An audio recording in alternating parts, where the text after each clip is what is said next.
Whether you're building a reading nook, replacing worn-out camper cushions, recovering patio furniture, making a window seat, or you just need a custom-sized cushion for a project, learning how to sew a zippered cushion cover is a skill that will save you a lot of money. Years ago, I worked in furniture upholstery, and one of the things I learned was that making professional-looking cushion covers is much easier than most people think. Today, I'll show you the same process I used to make this custom cover for my son's new closet reading loft. We also made a similar loft closet for our daughter's room as well. Even though I'm making this for a closet loft, the exact same method works for RV dinette cushions, camper mattresses, window seats, boat cushions, patio furniture, storage benches, you name it.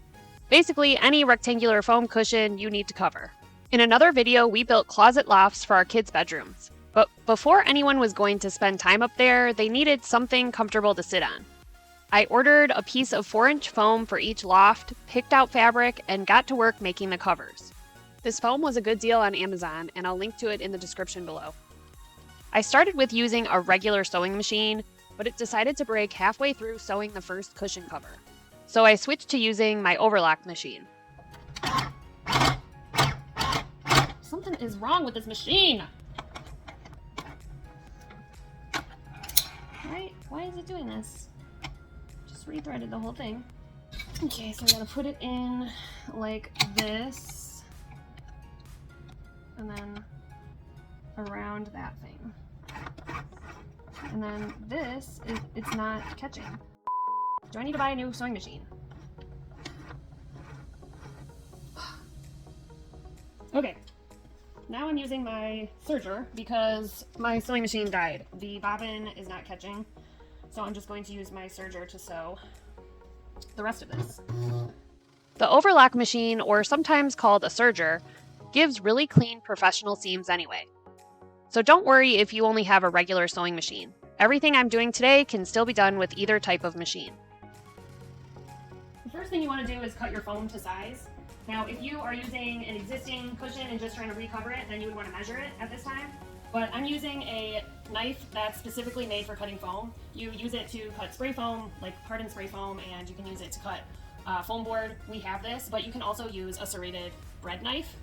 Works well. And you just kind of gently pull the knife through the foam.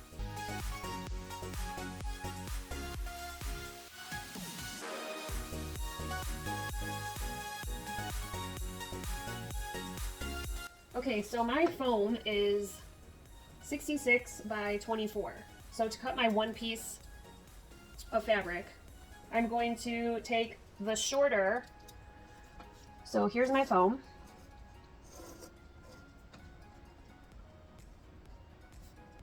So I'm going to take the shorter edge times 2. So we're going to do 24 plus 24.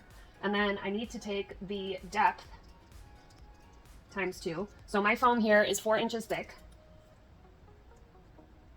And then I'm going to add my seam allowance, which is a 1/2 inch, but I need to double that. So it'll be 1. And that is going to equal 57. Then for the other, so here's my fabric so far. This side will be 57, and then we need to find out how long it's going to be. So I'm going to take the longest part of my foam, and you do it 1 time, so 66 plus. Then I'm going to take my depth 1 time, 4, and then again my seam allowance times 2. And that equals 71. So this is going to be 71.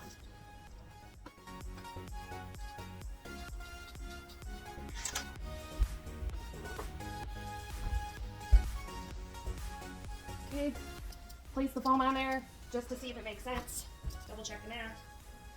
Measure twice, cut once.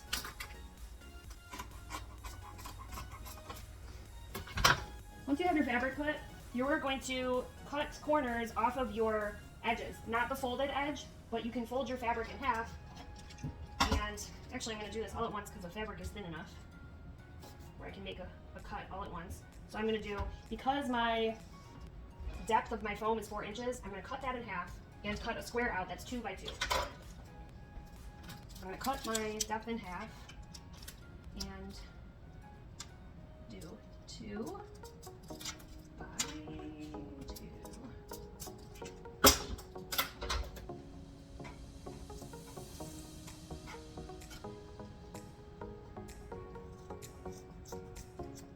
Now I'm going to take my fabric right sides together, which they are already, and I'm going to take my corners, put right sides together, and then I'm going to sew this edge.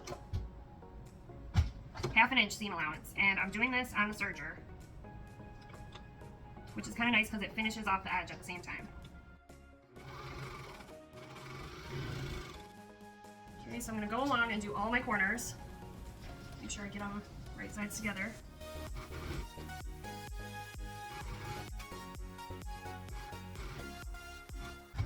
So I'm using zipper length by the yard. So I'm gonna put the zipper on the long edge. It'll just make it easier to put your foam in. But you can put it on the short edge. You're just gonna have to wrestle with your foam a lot. So what I'm gonna do is I have my short edge, and I'm going to line up the corners, and I'm gonna start sewing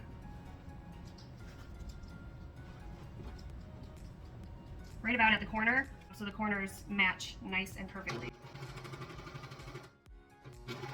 Okay, so I have that locked in.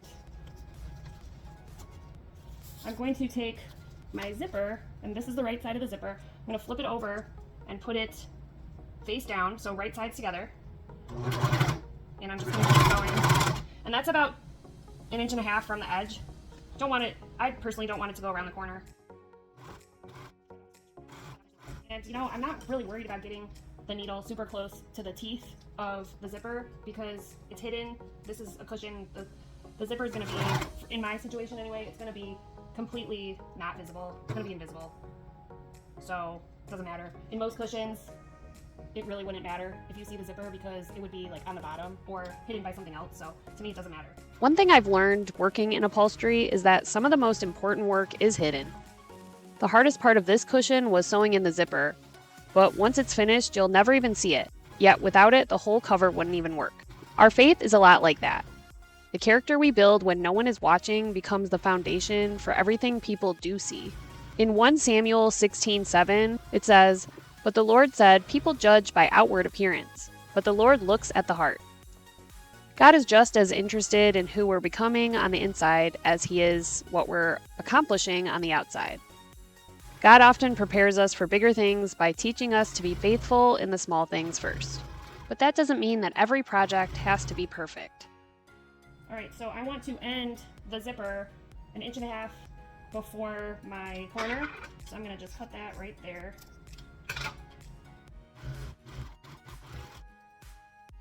So I got my one corner together. I'm gonna go ahead and match up the second corner. So the other end of the zipper, I'm gonna get that corner sewed down.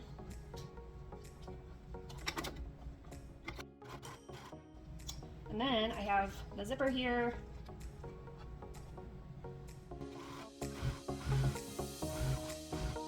Since mine, actually, you have to fish the zipper on. I'm gonna do that now so I don't forget later. But if you buy zipper, then that's already assembled, then you wouldn't have to do this. But zippers don't come super long, so sometimes you have to buy them by the yard. They sell them, you can usually find them on a roll. Okay, so now I'm just going to continue. And then if your fabric stretches at all, you definitely don't want to stretch it. You want to keep it kind of loose so that you're not stretching it and making weird curvy lines.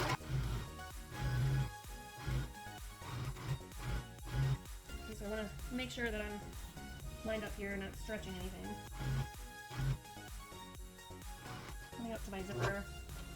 So I'm just going to end this, push my zipper through, and then start it up again. That's the easiest way to do it.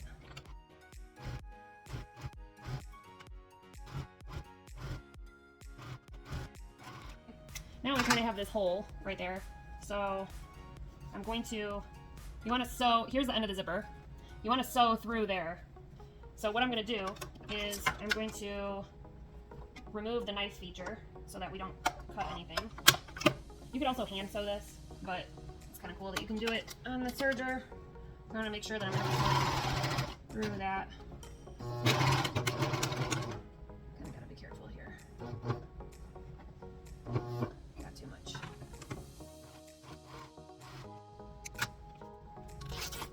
Did we sew it through? Yes, we did. So now there's no hole, and it's kind of looking ugly back here. Let's trim some of this. Let's just reinforce that seam. Let's sew through it one more time. And then I'm just gonna keep going on my short end. So I'm going to put the knife feature back and keep going. And now I'm just going to repeat the process on the other side.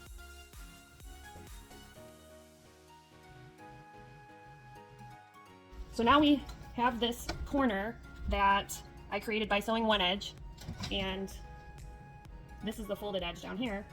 Instead of cutting it 2 by 2, on your sewn edge, you're going to subtract 1/2 of an inch. So in my case, because my depth of my foam is 4, I'm having that, so that's 2, and then I'm going to subtract 1/2 an inch.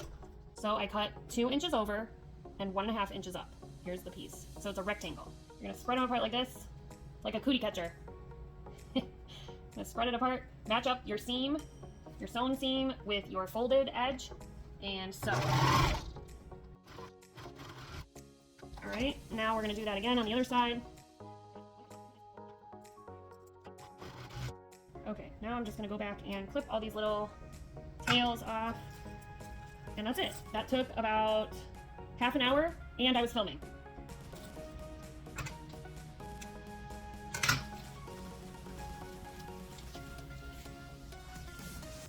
Okay, so see how we matched up the seam there? Looks pretty good. Okay, now time to wrestle.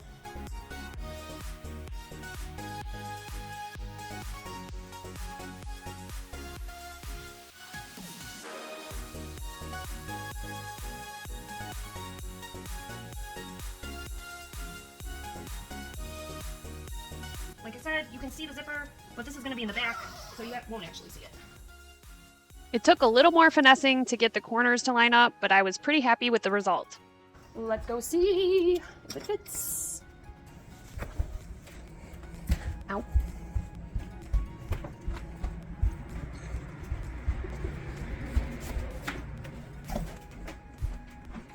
Pretty snug in there. If this video helped you make your own custom cushion, I'd love to hear about it in the comments below.